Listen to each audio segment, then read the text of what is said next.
So now it's my great pleasure to bring up a dear friend of mine, an awesome person. You know her as the managing partner of the Seattle Angel Fund. She's also the author of Angel Financing for Entrepreneurs and Angel Investing Groups, Networks, and Funds. I'm really pleased to have Susan here. I was also honored to be with her when she received the 2014 Women of Valor Award, which was bestowed upon her personally by the then Vice President Joe Biden. It was terrific, very well deserved. And she's going to come up and tell us, give us an analysis of the recent findings of the HALO report.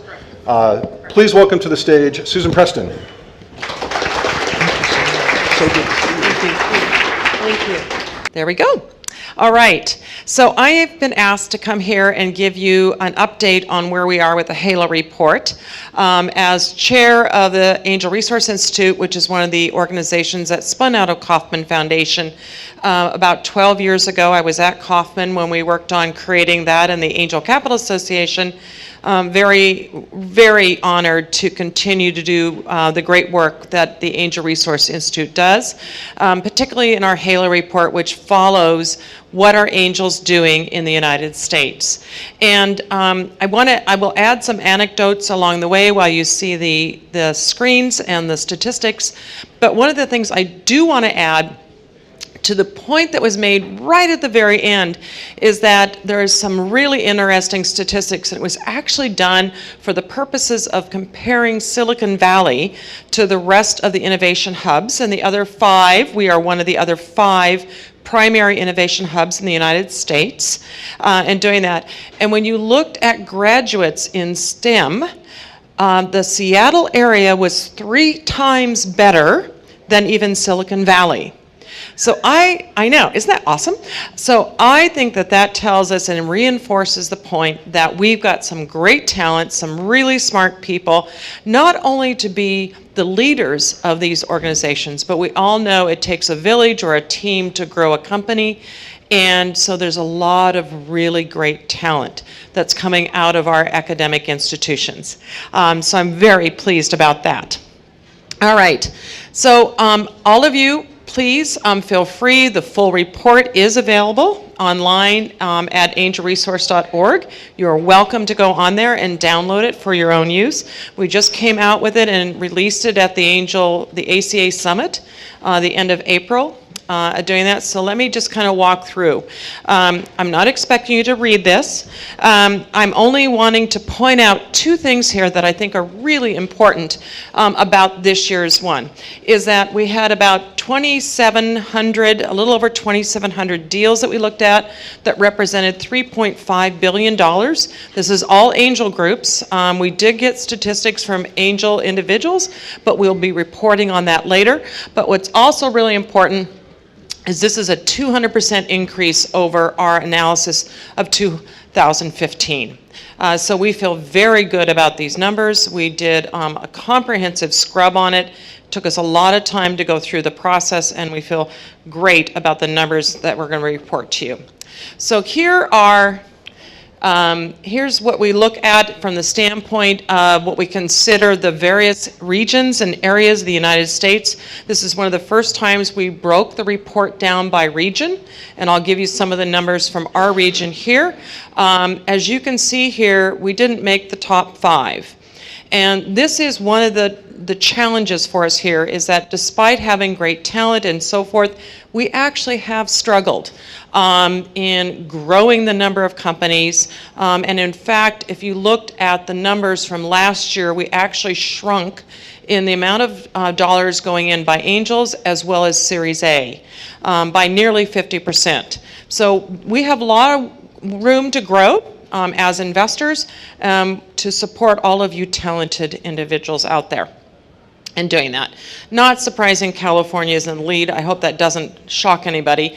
What I do think is quite interesting here is the Southeast has been really ramping up, particularly in Florida. North Carolina and Georgia are areas that have been growing exponentially, and into Virginia. So when we look at diversification and how are these various regions doing from the standpoint of looking elsewhere, for deals. What are these angels doing? And you'll see that we're at 69% for how we look inwardly into our region or outwardly in our investments. And I think that's partly driven by that kind of diversification into other regions, is partly driven by the focus of the angel group. For instance, at Element8, we do have a tendency, we are focused on clean tech, and sometimes we often have to look outside our region to find those great deals. So I think that's partly a driver in doing that. This is the one that I really like. It may not make all of you entrepreneurs out there excited and giddy, but there was an adjustment. Now, part of this adjustment, I think, has to do with some differences in the calculations and the analysis of the data between last year for 2015 and how we did 2016. But I feel very good about that number. Now, this is a national average of 3.6. So into that is going an understanding of what it looks like in California as opposed to the Southeast, as opposed to the Northwest. So I'll show you the numbers specifically on the Northwest in just a second here. Boy, that got messed up, didn't it? So this is the valuations by industry. So as you can see, there's quite a variability in the average valuations we saw, because when we did our survey, we asked the question, not only is, what's the valuation, but what's the valuation, and also give us the industry for that company. So we were able to do some breakdowns of looking at this on a national basis. So I think this is pretty interesting as well, seeing that financial fintech is pretty high, the highest on a national basis, being driven a lot by Silicon Valley and Boston and New York, and doing that. And then also the median size for an angel group is 127,000, again on a national basis. My own experience with a lot of our local groups is that it's generally a little bit higher than that.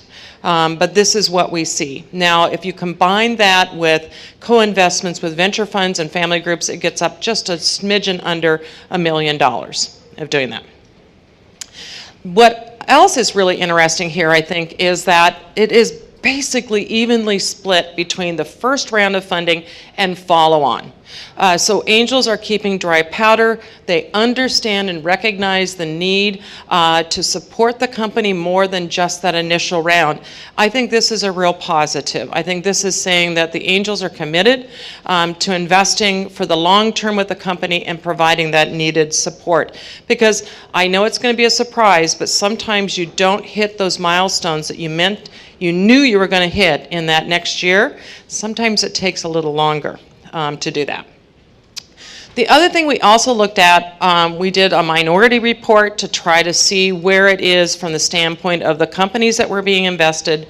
I think it's great that we're showing an increase in females doing this. So, but obviously still, as previously reported, it is still dominated by men. And particularly white males. But I think that the transition is going well. I could have brought to you today, but we would have spent a little bit more time, the statistics that I have on the performance of women-led companies opposed to male-led companies, and it's dramatic. Not only in the startup of female to male, but also in publicly, S&P 500 companies. The revenues are dramatically different and much more favorable for women in doing that. So here's the Northwest. So as you can see, our pre-money, the average pre-money here for an angel round, this is typically a seed or a very early Series A, but mostly seed, is around 3.1 million. And our average round size is nearly $1 million. I like that because I think that tells us that we're doing some great deals. We're combining between not just angels, a single group, but we're doing a combination of various angel groups. We're also getting some family offices involved and large individual investors. And then the investment per group is right on target with the norm. But and this is the split between the deal structure size in doing this.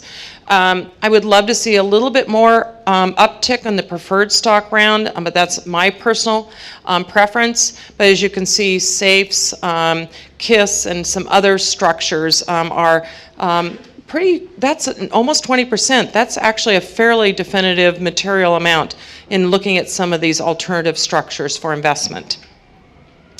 And then I'm very proud of the fact that of all the regions, we are the highest. There's one other that's at 21% for female founders, and so I'm really tickled to see that, that we are doing a great job here. And then also, I don't think it should surprise anybody, the majority of the investments in our region are in software. Almost 37% of the investments in this region are software of doing that. So I think that reflects our industry in general, but as you can see, healthcare has got a decent part. We're going to be breaking down that other more in the years to come and looking at that in other ways of analyzing that. So I'm hoping that we'll get more granular with each of our reports. We're going to try to go back to, we're going to do a half yearly, and then hopefully into 2018 and 19, we're going to go back to the quarterly. We have an exciting new relationship at ARI with Florida Atlantic University, which is giving us 4 different PhDs to do the research and administrative folks, so we're really excited about being able to expand statistically on that. One of the things that I try to emphasize when I'm either speaking to entrepreneurs or to investors is that the idea of going for a unicorn in investment process is not necessarily the proper avenue to approach. Statistically, we know 1 in 100 million companies become unicorns. What we also know is that according to CB Insights and the analysis that they did, 43% of companies exit for 50 million and less. That really correlates well with some studies that we did at ARI a number of years ago. And we asked the question, we looked at a group of companies that a couple thousand companies and M&A exits, which we know is the primary exit structure for most companies. We looked at companies that had received between $1 and $10 million and companies that received between 10 and 100. The 10 million divide being that we can make some level of an assumption that the companies from 10 million and less were most likely angel supported and invested. 10 million to 100 million, more likely VC. And what we found out, very interestingly, that the companies in the $1 to $10 million raise had 7 times better exits than the companies from 10 to 100 million.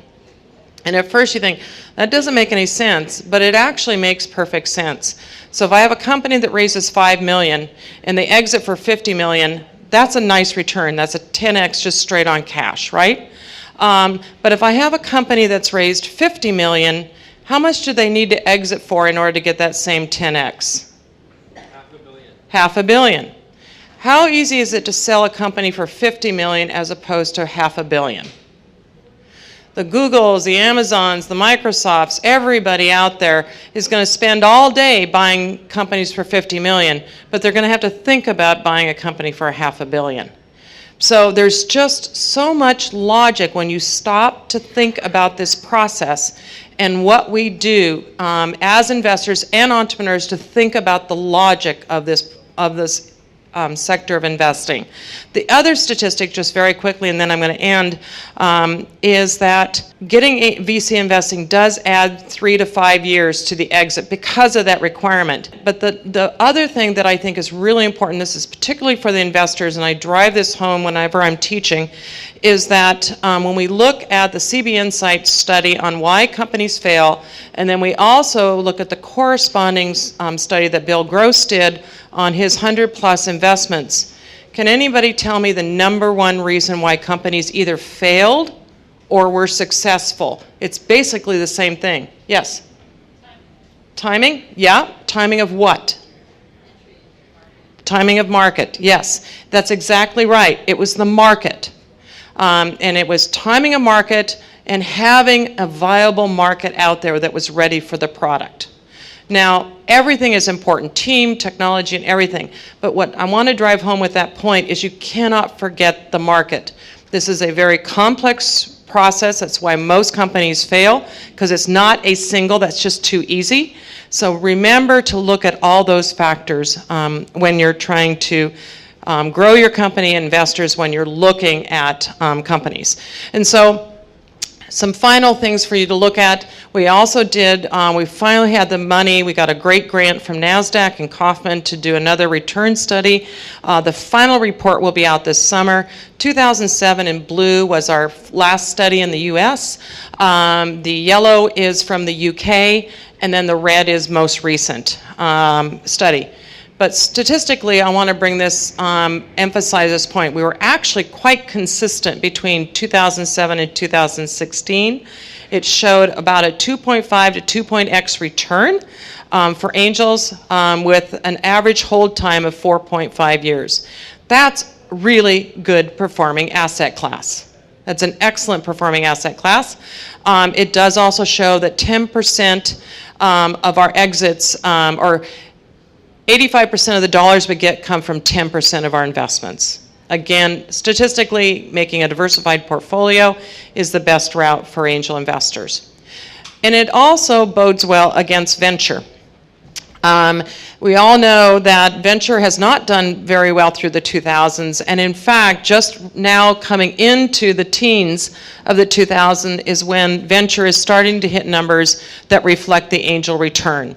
So I think that's really interesting. When angel investing is done right, done thorough due diligence, follow-on participation and support of the company, I think you have the opportunity for some great investments doing that. So just finally, just to mention, we are raising our third fund. We're active in that. And this is a little bit different model than a lot of angel groups because it is an actual fund. We have member participation, but it's managed by experienced management with about 20 years plus experience. It is a member engaged process. The members make the final decision on the investment, but we use a very disciplined venture capital-esque type of process, 15 to 20 page investment memos, and really we've gotten a great reputation for the thoroughness. And I believe that the funding, the money sitting in a fund does attract great deals. So I'm looking forward to talking to some of the companies here. I want to thank you very much. I hope this was informative for you, and look forward to the rest of the afternoon. Thank you.